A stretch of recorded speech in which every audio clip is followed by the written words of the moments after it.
And new at 5, a disturbing discovery outside of Fairlane Town Center. A baby found covered with a blanket in a car.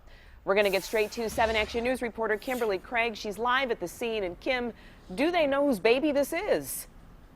Yes, they actually do know whose baby this is, and they found the father. And at first, they did detain the father and possibly the 15-year-old, but they have all been released. And this father may have thought he was leaving his baby with someone responsible, but then this happened.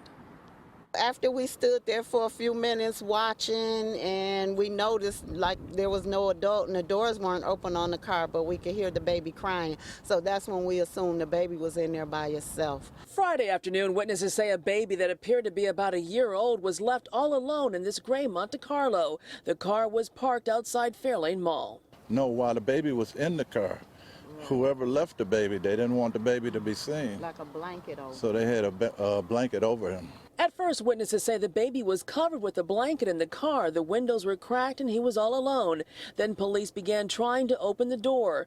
Officers were told were trying to comfort the baby, who then stood up on the seat. Police say a father came to the mall with his 15-year-old son and the baby. The father then left the teen in charge of the baby while he went into the mall. But at one point, the teen wanted to go in the mall also and get something to eat. That's when the baby was left all alone. The baby was sweating real hard, so it wouldn't have been long. And then we just kind of stood waiting to see who was going to come out the mall to the car.